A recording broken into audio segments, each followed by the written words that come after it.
Planet America's fake news. What the hell is going on here?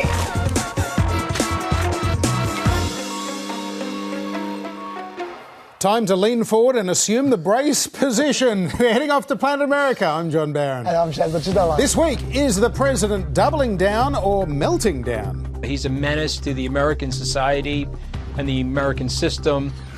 Well, the Mooch knows a little bit about meltdowns. He sure does. He's also going to give us a bit of a scoop on a plan to dump Donald Trump. Also this week, the 2020 campaign is in flux. Bernie's sick, but is Biden's campaign sicker? And in the history department, did Tricky Dick really try and kill a rival? But first, things that actually happened. It's more very funny. It has been one of the most extraordinary weeks of the Trump presidency. Mr. Trump stepped up his attacks on Democrats pursuing an impeachment inquiry and the CIA officer who blew the whistle on his alleged abuse of power dealing with Ukraine. And the president wasn't backing down either from his accusations against former Vice President Joe Biden and his son, Hunter. Biden and his son are stone cold crooked.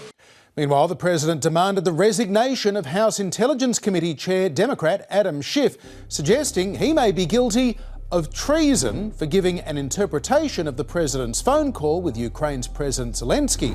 Schiff made it clear in his opening remarks during last week's DNI hearing that he wasn't quoting the president from the White House memo. Shorn of its rambling character and in not so many words, this is the essence of what the president communicates. So it was clearly a summation, not verbatim, but as far as the president is concerned, that could amount to treason. He gave a whole presentation of words that the President of the United States never said. It has to be a criminal act. It has to be. And he should resign. And some people even say it was treason. Some people are saying it. That person asked for Schiff to be arrested for treason, and that person demanded that Schiff be questioned for fraud and treason, which would be news to the founding fathers because the Constitution clearly states that you aren't allowed to punish congressmen for what they say in Congress. And it would be news to the Oxford Dictionary because treason has a definition, and it's not bad performance art. It means levying actual war against America or working with America's enemies in war, i.e. Soviet Russia didn't qualify in the 1950s. So that's all a bit silly. As was Trump threatening to investigate his enemies in response to allegations that he had tried to investigate his enemies. I should probably also note that the 10th article for impeachment for Andrew Johnson was that he excited the odium and resentment against Congress. Might be something for Trump to bear in mind. Oh, and by the way, he's not the only one going over the top. Maxine Waters this week tweeted that Trump needed to be imprisoned and placed in solitary confinement. Those two make quite a hyperbolic pair, John. Yeah, indeed. Well, the New York Times reported this week that the whistleblower approached a House Intelligence Committee aide to express concerns before filing a formal complaint. The Times said Adam Schiff learned about the outlines of their complaint days before it was formally lodged. And then, without offering any evidence, the president claimed that Schiff actually wrote the whistleblower complaint. Well, I think it's a scandal that he knew before. I go a step further. I think he probably helped write it. Okay? That's what the word is. That's a big story. He knew long before, and he helped write it too. It's a scam. That's the word. People are saying it's a scam. Well, Schiff denies all of that. He says he never personally met the whistleblower. We do know the CIA officer not only made advance contact with the House Committee aide, which is a part of that process, and that the CIA's top lawyer also contacted the White House and the Justice Department. So they too had some level of prior knowledge, Chaz. Yeah, Republicans seem a little bit confused by all this. Some are criticising the whistleblower for talking to a committee staffer, whereas others are saying more people on the committee should have known. But bottom line, the Director for National Intelligence says that talking to an intelligence committee is a legitimate way to make a protected disclosure. The Republican staffer said that as well, by the way. So really, the only problem I see is this. We have not spoken directly with the whistleblower. We would like to. Schiff now says he regrets that he wasn't clearer I bet he does. Some people say, I bet he does. It was also revealed this week that Secretary of State Mike Pompeo was listening in on that now infamous July 25 call with the Ukrainian president, despite earlier semi-denials like this. The Wall Street Journal is reporting that President Trump pressed the president of Ukraine 8 times to work with Rudy Giuliani to investigate Joe Biden's son. What do you know about those conversations? So you just gave me a report about a high-seek whistleblower campaign, none of which I've seen. That's Manafort-like. Well, now he admits. As for was I on the phone call, I was on the phone call. OK, now that potentially makes Pompeo a co-conspirator. Adam Schiff has already subpoenaed State Department documents relating to Rudy Giuliani's work digging for dirt in Ukraine, and he wants to hear from State Department employees. Schiff has accused Pompeo of blocking those efforts. He had this warning for him and the president. Any effort by the secretary, by the president, or anyone else to interfere with the Congress's ability to call before it relevant witnesses will be considered as evidence of obstruction of the lawful functions of Congress. And more than that, will allow an adverse inference to be drawn as to the underlying facts. That is a significant laying down of the law heading into this impeachment process. Turn up, answer the questions, give us the documents we ask for, or we'll assume the worst. And based on that, we will impeach the president. We are still learning about more discussions Vice President Mike Pence had with Zelensky last month. He's called for an investigation of the Bidens as well. We're discovering more too about the white whale mission that Rudy Giuliani has been on for months, including getting Paul Manafort's advice on Ukrainian affairs from prison. Well, now to this morning when the President of the United States suggested China, America's greatest economic and strategic rival and a communist dictatorship to boot, investigate his potential political rival Joe Biden. That is not legal, and it comes at a time, of course, when President Trump is already fending off an impeachment inquiry for the abuse of power, asking Ukraine to do the same thing. It was, in short, a staggering thing to do. China should start an investigation into the Bidens, because what happened in China is just about as bad as what happened with Ukraine. So I would say that President Zelensky, if it were me, I would recommend that they start an investigation into the Bidens. Well, let's get a former insider's perspective on everything that's been going on. Up until a few months ago, former White House Communications Director Anthony Scaramucci was one of President Trump's most loyal supporters.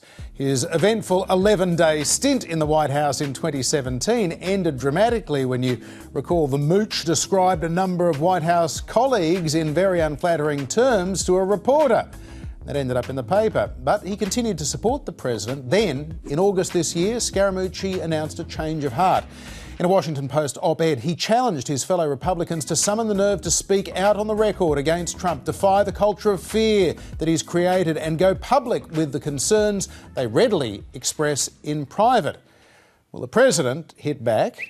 Anthony Scaramucci is a highly unstable nutjob. Well, Anthony Scaramucci is with us now from New York. Anthony, welcome back to Planet America. It's good to be here. Thank you. What are we seeing? Is this a president under massive pressure or a man relishing the fight? Well, I think he's going to want to position it as the latter, but I personally feel that it's the former. I think he's acting completely nuts. And, you have to remember the problem we're all having, and I'm sure you're doing this in Australia as we do it here in America, is that we have such august respect for the office of the presidency and the institution of the presidency that we're trying to normalize very abnormal behavior. So if you think the way he's acting is relishing the fight and not something that isn't completely nuts, then, you're entitled to your opinion. But, you can't act like that when you're the president of the United States. So it's a fitness to serve issue. There's a lawlessness that's going on. There's a combination of many, many different factors, but all of which I'm hopeful. I'll remain optimistic that the system is going to work and immunologically eject him from that system. Anthony, from a tactical point of view, how do you feel about Trump's current media strategy of turfing press briefings, taking care of all communications by himself and being as antagonistic to the press as possible? Being objective, I think his strategy is always to curry favor with his base. I think one of the issues that the president and his team has from a re-election perspective is that they haven't really gained any voters. If anything, their base has shrunk a little bit. His swing state polling numbers are a disaster. But he feels that by pillaring the press and decrying the press as the enemy of the people or people that are against him or the enemy of the people, this is right out of a demagogue's playbook. And so I'm not surprised about that stuff. The fact that his comms team is non-existent here. I like Stephanie, who's now his press secretary. She's a very nice person. She worked with me on the Romney campaign many years ago. But I got to tell you something. She's lasted more mooches than me. I mean, mooches being defined by 11-day periods. But I'm one up on her. I've done one more press conference than her, and she's been in the job for a couple hundred days. So I just think it's a destabilization of the presidency, and I think we're in a land of abnormality that it's actually showing up in the markets. There's risk premium developing now in the markets, and people are worried. So no, I don't like it at all, but I understand why the president's doing it. And what did you make of his call earlier today for China to also investigate Biden? Was it the Russia, if you're listening moment? Yeah, well, listen, remember now, he's taken an oath of office. The Russia, if you're listening moment is as a private citizen running for president. He put his right hand up and he said he was sworn to protect the Constitution and protect us from all enemies, foreign and domestic. And so he's obviously in direct violation of the Constitution. That will likely be added as an article of impeachment. But I do think that there's a layer of sinister brilliance in doing what he did. Because he's trying to normalize it. He figures, I think the mistake he made with the Ukrainian call is that if he announced at a press conference, hey, I'm asking the Ukrainian government to investigate my political adversary, the shocking exposure of that would have probably put people on their defensive. And so I think one of the reasons why he put out the transcript was he probably figured it was going to come out anyway and let me stand there fully exposed here trying to gaslight America by putting out the transcript. And now this was a further element of gaslighting by literally committing an illegal act in front of the press before he headed to his helicopter. So I'm not surprised by it. What I am surprised by is the partisanship and the divide, the tribal divide in the country in Washington. The notion that people in the Republican Party can't actually call this for what it is and move to seek his removal. Because if they do that, they can get a very competent 2020 Republican candidate in the race through the primary process, and they would likely win again. I think he's going to get annihilated in 2020 if he is their candidate. And frankly, I've been predicting that he won't make it. He won't be the candidate. If the president gets impeached but ruins Joe Biden's campaign at the same time, do you think he'd see that as a trade worth making? I don't know. That's a good question. I mean, I think that it shows you his insecurity, though, that he's that worried about Joe Biden this early that, he would be pinning him and going after him like this. And so he's definitely damaged Joe Biden. There's no question about that. But I don't think he wants to get impeached. I mean, his tell was last week when he was on the phone with Nancy Pelosi saying, hey, do you think we could work this out? I think he knows he'll be one of 4 presidents that's gone through the impeachment inquiry and process. He is up for re-election. And so while they're litigating whether or not he should be president again, it'll be on national TV, all of the nefarious lawlessness of his personality. And moderates and independents don't like this stuff. There was an Axios poll last Sunday. 69% of the respondents said that they dislike the president's personality. So I predict that will trend higher. I predict his approval rating, which CNBC reported at 37%, will trend lower. And a result of which, due to the malignant narcissism in his personality, he won't be able to withstand the humiliation of losing as an incumbent president. So he'll do something that Lyndon Johnson did in March of 1968. He'll pull the pin on running again if he's not asked to resign from the presidency once the full illegal nature of everything that he's done is exposed. So we'll have to see what happens. But, I'm pretty confident what I'm saying. I mean, I'm not speaking on my own. This is a lot of well-researched information, and there's a group of us that work for the president that are very concerned, and you know, I'm probably more vocal than that group, and some of those people, frankly, are military veterans that need to keep their powder dry for more than obvious reasons. So who are these people lining up to take down Donald Trump? Would we know their names if we heard them? When they're ready to speak, and I think a lot of the people that have not been as forthright as me, Tom Bossert obviously indicated on Sunday that there's something wrong with the president's cognitive capabilities in terms of conflating the Ukrainian situation with the Russian situation, et cetera. There'll be people that are very well-known people. I think, frankly, as they go forward and they come public, they're looking to maximize the damage that they're going to cause. Last July, I said if the president persisted with the racist tropes and he continued on this path of dividing the country and offering up a license for anger and racial hatred, that there would be a very large group of us that would come out and speak out against him. I'm the tip of that, but there's a lot of people behind me, and just give it some time as we roll into 2020. There's a group of people that have worked for this man that know how dangerous he is and know how amoral he is, and are going to want to send a Surgeon General's warning message to America and the world so that we can prevent him from being the president for another 4 years. Anthony Scaramucci, thanks for your time. Hey, good to be here. Thank you.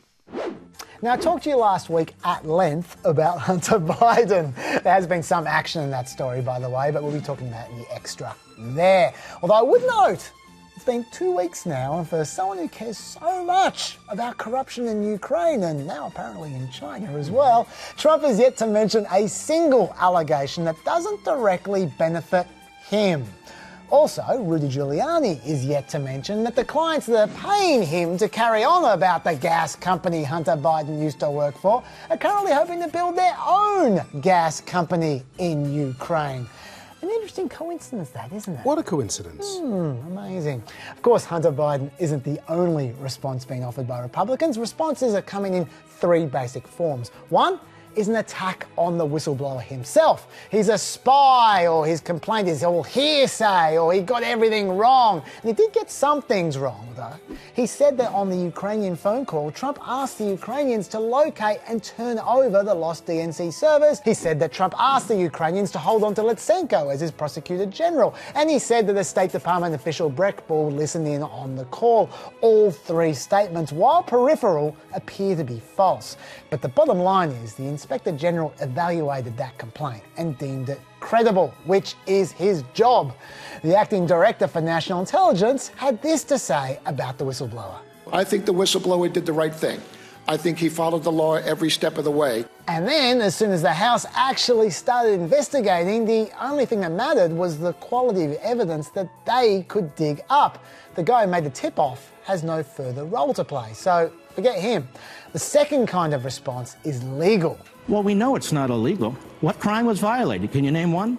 Well, impeachment doesn't require a crime, but if Trump does turn out to have blackmailed Ukraine to dig up Oppo for his campaign, then that would be bribery, extortion, and according to the Mueller report, a campaign can be assisted by the provision of derogatory information about an opponent, so that is potentially a campaign finance violation, although some disagree with that one.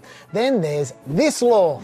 Causing or attempting to cause any person to make a contribution of a thing of value for the benefit of any candidate by means of the denial of any payment or benefit of a program. There's your law. And note that trying to threaten people counts, even if it's unsuccessful, because another defense being offered is that when the Ukrainian president spoke to Trump, the Ukrainians apparently believed the military aid was already on its way. Ukraine only learned that the aid was being held up in late August, nearly a month after that call. So what kind of pressure is that? It doesn't matter. All that matters is that Trump was trying to pressure them. Is that the case? That's what the Democrats hope to prove over the next few months. Finally, the defense that I personally find convincing, Nancy Pelosi still hasn't held a formal House vote for this inquiry. Why? Well, it helps keep her vulnerable moderates off the record. But also, a vote would allow Republicans the chance to subpoena documents and witnesses for themselves. And yes, this would mean that Republicans could potentially hijack the inquiry with tales of Hunter Biden and all the rest of it. But those powers were granted when Bill Clinton and Richard Nixon faced impeachment inquiries. And according to Nancy Pelosi, she wants to be fair. Well, due process is fair. Republicans have to be able to run a defence for Trump in whatever form they choose, and until they're allowed to do that, then it does make this inquiry look a little bit rigged, I think. Or at least political rather than legal, which of course it is. In other developments this week, it was revealed the Trump administration's outreach wasn't limited to Ukraine.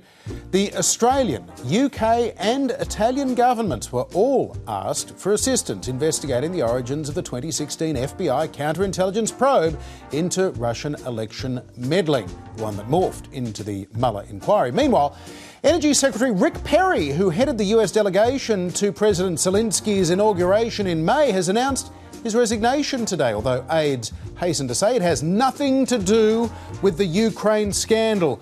Although I would add, if it has nothing to do with that, lousy timing, Rick, it looks bad. For his part, though, President Trump summed up his feelings on the whole affair this week in one tweet that will probably be quoted by historians, if not parents, for years to come. The do-nothing Democrats should be focused on building up our country, not wasting everyone's time and energy on bullshit, which is what they have been doing ever since I got overwhelmingly elected in 2016. 223 to 306. Get a better candidate this time. You'll need it. Oh boy, that's up there with the Gettysburg Address for oratory. That's terrific. Look, I know that people are getting angry about this, although not as angry as Trump was in that tweet. But this seems to me to be the opposite of the Ukraine situation. Unlike Rudy's mission, this is a real Department of Justice investigation conducted by John Huber, who is a real investigator. And there's no apparent pressure. In fact, Joe Hockey volunteered to help out back in May. I know people think that this investigation might end up to be a farce, but at this stage, we've got no idea. So let's see, hey?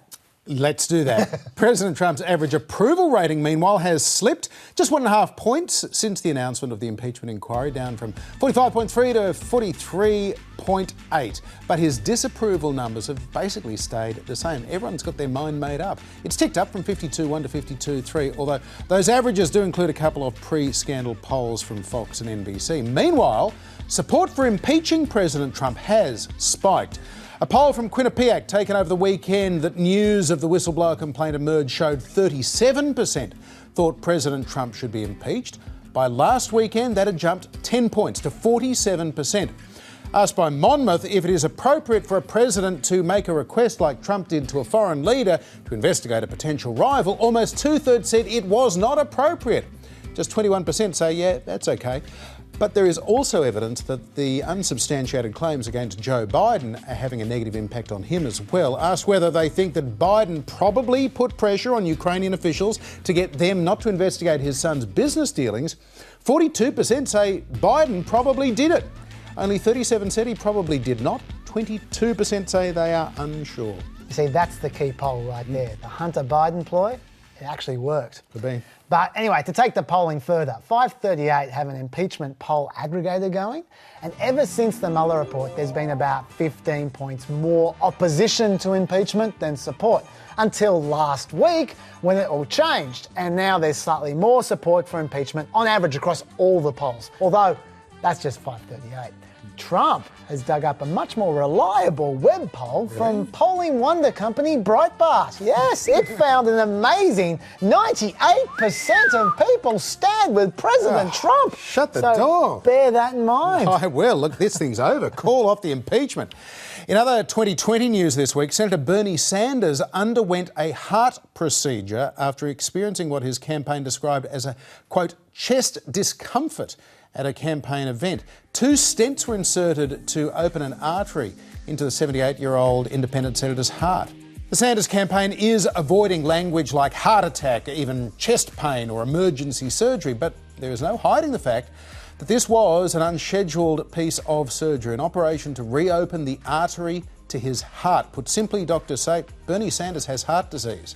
They also say this procedure is straightforward. It is done through a catheter and it's conducted 1 million times a year in America. Patients can be back at work literally the very next day. But this is a man running for president, a man who would turn 80 in his first year in office. It is going to be an issue. His wife, Jane Sanders, meanwhile, issued an update this morning saying that we expect Bernie will be discharged on a plane back to Burlington in Vermont before the end of the weekend. He will take a few days to rest, but he's ready to get back out there and is looking forward to the October debate. Meanwhile, a series of polls this week have put Senator Elizabeth Warren in first place among Democratic presidential candidates. Quinnipiac has Warren leading by 2 points, YouGov by 1. Monmouth by 3, and another from YouGov had Warren up by 6 points. She gained an average of 7 points in the month of September. Kamala Harris has slipped behind Pete Buttigieg to 5th place in all of those 4 polls. Meanwhile, Biden leads in polls from Morning Consult and Harvard Harris this week. So when you average all of that out, Biden is still just in front by under 2 percentage points. Bernie is down a little, Harris down some more. Yang is consolidating his position in 6th place thanks to an Emerson poll that gave him 8%, which methinks be an outlier, we'll see. One more poll that I found interesting though, John. This is a poll of electability. Who can beat Donald Trump? This obviously is Joe Biden's entire campaign narrative. Yeah. And 62% of Democrats say Biden would beat Trump. But look at this. 65% of Democrats say Elizabeth Warren would beat Trump. She's now more electable. As far as the general community goes, Biden still has the narrowest of edges for electability, and they're both miles ahead of Sanders and Kamala Harris. But that there is a worrying sign for Joe Biden. If he doesn't have a good next debate, this could start to fall away quickly for him, I think. You're calling it. You're calling it. Not quite, almost. Well, polls are one thing, but at this point of the campaign, the money primary arguably has a bigger impact, certainly on a candidate's ability to continue their candidacy into next year. Third quarter fundraising numbers have been trickling out this week. Take a look at this. The Republican National Committee and the Trump Re-election Committee announced an imposing total of $125 million in just 3 months, putting their cash in hand at $156 million. That is more than double the war chest that President Obama assembled at this point of the 2012 cycle. Among the Democrats, Bernie Sanders has again proven himself to be a top earner, even as his poll numbers have plateaued and he's been putting his feet up in hospital bed. Bernie gathered in $25.3 million, with last quarter's top moneymaker Pete Buttigieg next, again raising a lot more than his poll numbers would suggest, $19.1 million. Then Joe Biden, $15 million, tepid to say the least. Kamala Harris started the quarter with a poll surge that has since gone into reverse big time. She's now in a bit of a slump. She still made $11.6 million. Hot on her heels, though, the real surprise, businessman Andrew Yang with an impressive $10 million.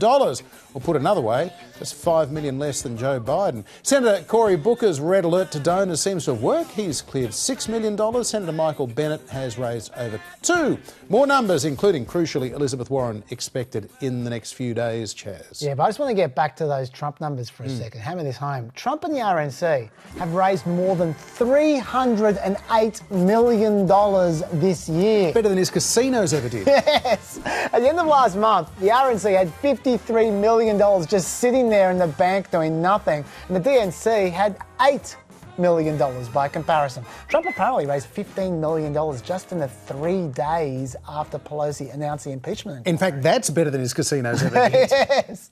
That's more than most candidates raise in a quarter. Yeah. Like, Trump is looking at a record high financial advantage next year.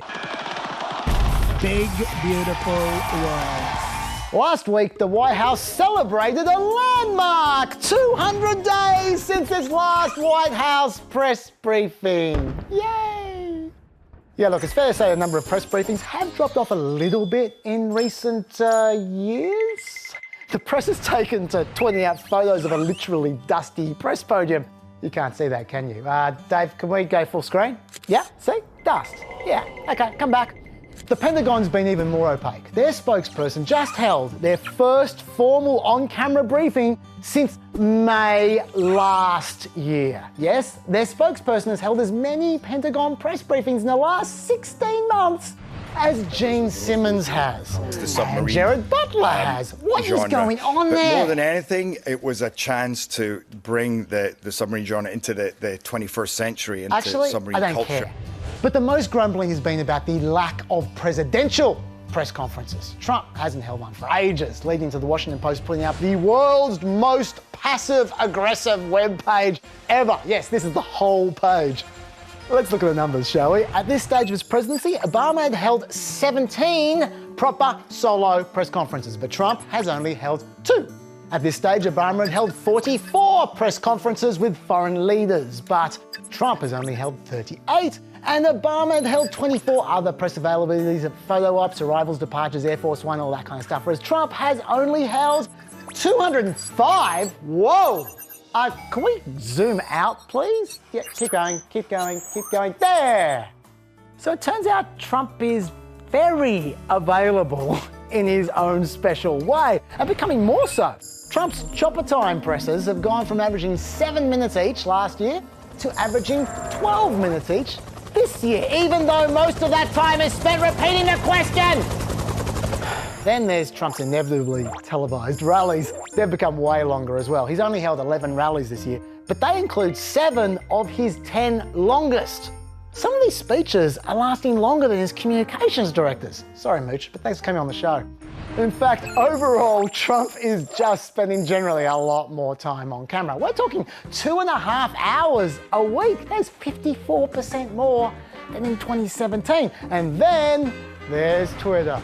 You'll be unsurprised to hear that Trump is tweeting twice as much as he did back in 2017, and he's sending 6 times as many retweets as he did back then. So, when people complain about not having enough access to Trump, be careful what you wish for, because by 2024, things could be getting very Trumpy.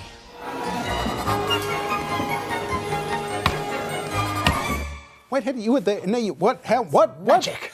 With the launching of an impeachment inquiry into President Trump last week, there has been a lot of talk once again about the only president ever to be forced from office in such circumstances, Richard Nixon. And there have also been a lot of conspiracy theories floating around this week as well. It is a matter of history, of course, that Nixon resigned over the Watergate cover-up, but some believe his dirty tricks campaign went much further than burglary or bugging, maybe attempted murder.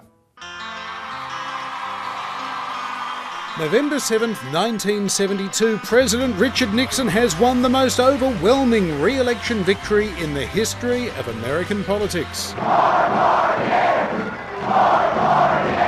Nixon won 49 of 50 states, 520 out of 538 electoral votes, almost 61% of the popular vote. His opponent, progressive anti-war Senator George McGovern, had led the Democratic Party to their worst ever defeat. I've never known a national election when I would be able to go to bed earlier than tonight. But in June of 1971, Nixon had looked beatable. The frontrunner to be the Democrats' nominee, Senator Ed Muskie, led him by 2 points. Alabama Governor George Wallace was at around 13%, potentially winning enough Southern white votes to deny Nixon a second term. An extensive dirty tricks campaign was waged by Nixon's committee to re-elect the president. It included everything from ordering hundreds of unwanted pizzas for Democrat events to the attempted bugging of the Democratic Party's head office in the Watergate building. The Watergate scandal broke wide open today. But what if supporters of President Nixon went to even more extraordinary lengths? Attempted assassination. That's right, some people think Richard Nixon was a potential murderer, and not just crazies on the internet, although there are some of them too. In May of 1972, George Wallace was running in the Democratic primaries, and he was shot campaigning in Maryland. His would-be assassin was wrestled to the ground and identified as Arthur Bremer, a 21-year-old janitor and college dropout from Milwaukee, Wisconsin. Wallace survived but was paralysed from the waist down for the rest of his life, and he ended that campaign for the presidency. In September 1974, just weeks after Nixon's resignation, Martha Mitchell, the estranged wife of former Nixon campaign chairman John Mitchell, claimed that Wallace had told her Nixon was the one who had me shot. At the time, Wallace denied it, saying he did not in any way imply that the president had anything to do with my being shot or that he knew anything about it. Martha Mitchell, though, also claimed her husband told her Nixon advisor Chuck Colson had met with the assassin Arthur Bremer 4 days before the shooting in Maryland. But by 1974, Martha Mitchell was not a very good witness. In fact, she was becoming a laughingstock, always colourful and outspoken. She was drinking heavily, and it showed. I have to do a documentary on the whole thing. However, according to the eventual Democratic nominee in '72, George McGovern, Martha Mitchell may have been right. Wallace himself blamed Nixon. McGovern told Vanity Fair's Carrie Beecham that Wallace went to his grave in 1998 thinking Nixon's people were behind his shooting. And we certainly know that Nixon tried to implicate McGovern in the Wallace shooting. Bob Woodward and Carl Bernstein revealed in All the President's Men that when Nixon was first told about it, he became deeply upset and voiced immediate concern the assassin might have ties to the Republican Party or, even worse, the President's re-election committee. If that was the case, Colson noted, it would have cost the President re-election. And secretly recorded Oval Office tapes uncovered in 1992 revealed a conversation between the President and Chuck Colson, where the pair talked about linking Bremer with McGovern or fellow Democrat Teddy Kennedy. What about getting out the idea before the right wing gets about it, the left wing gets about it, or the right wing gets I'm a McGovern supporter, or McGovern Kennedy supporter, or Kennedy supporter. According to former intelligence agent E. Howard Hunt, who was working for the committee to re-elect Nixon, he was asked by Colson to fly to Milwaukee to break into Bremer's apartment and find evidence linking the assassination attempt to left-wing causes, although Hunt convinced Colson that would just be too risky. In 1992, George Wallace Jr., who was by then the Alabama state treasurer, said that while he didn't believe Nixon had any prior knowledge of the assassination attempt, he questioned whether anyone else involved in Nixon's campaign did. The day after the Wallace shooting, part of a diary was found in Bremer's car, in which he allegedly wrote, "Now I start my diary of personal plot to kill by pistol either Richard Nixon or George Wallace." Well, that was pretty convenient. It made Nixon a potential victim as well as George Wallace. Novelist and Democrat Gore Vidal alleged, in fact, E. Howard Hunt had written Bremer's diary, as well as the diaries of Lee Harvey Oswald, who killed John F. Kennedy, and Sirhan Sirhan, who killed Bobby Kennedy. So make of that what you will. But do these suspicions of George Wallace, George McGovern, Martha Mitchell and Gore Vidal prove Nixon or his supporters somehow got Arthur Bremer to shoot Wallace and then say nothing to incriminate any of them for 47 years?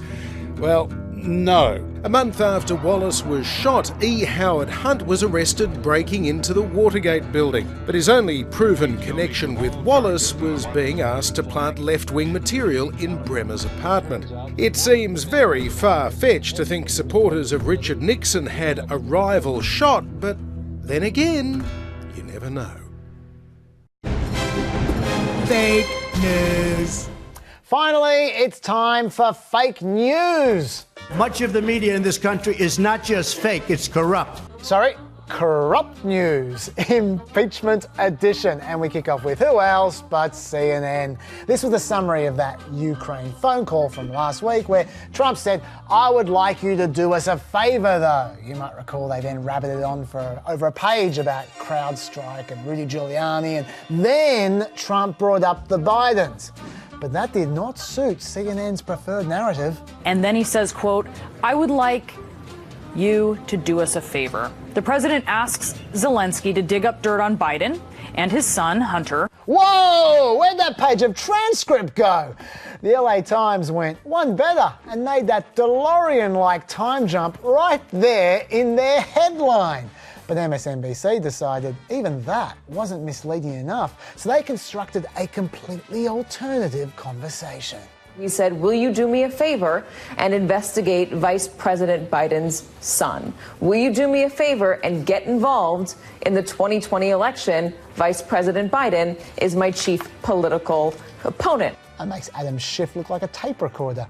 But sometimes a news show makes an honest mistake, like 60 Minutes, who interpreted a letter written by the whistleblower's lawyer to suggest that the whistleblower is under federal protection because he or she fears for their safety. Well, that's not true. So the whistleblower's lawyer tweeted out a correction. Fair enough. Everyone makes mistakes. You just tweet out an apology and 60 Minutes stands by its sources. Your source just told you were wrong. But I've saved the best for last. Shepard Smith on Fox News asked Judge Napolitano to weigh into the "Did Trump commit a campaign finance violation?" debate. It is a crime for the president to solicit aid for his campaign from a foreign government. So that would be it. That to which the president has admitted is in and of itself a crime. Yeah. Attorney Joe DeGenova disagreed. Is it a crime? You're a former federal prosecutor. Well, I think Judge Napolitano is a fool, and I think what he said today is foolish. Poor Shepard Smith was no impressed. Attacking our colleague who's here to offer legal assessments on our air in our work home is repugnant. Then it was Tucker Carlson's turn to defend Joe DeGenova's honor. Apparently, our daytime host, who hosted Judge Napolitano, was watching last night and was outraged by what you said and, quite ironically, called you partisan. How can you say Joe DeGenova's partisan? And then this story broke. Two high-profile Washington lawyers, Joe DeGenova, who's been a fierce critic of the Democratic investigation, and his wife, Victoria Tensing, were working with Giuliani to get Oppo research on Biden. That's right. Joe DeGenova, who had commented repeatedly on Giuliani's work, turned out to have been involved in Giuliani's work. And do you think he mentioned that ever? No, he knew what he was talking about, though. Yeah, Detailed knowledge. Good on Fox News for exposing their own guest, but I can't imagine what Trump would have to say. It's not just fake, it's corrupt. Harsh but fair. And you're right. And on that note, that is it for another week. But there is so much more to talk about on Planet Extra on iView, Facebook and YouTube, including more Mooch. Yay. Bye-bye. Yeah.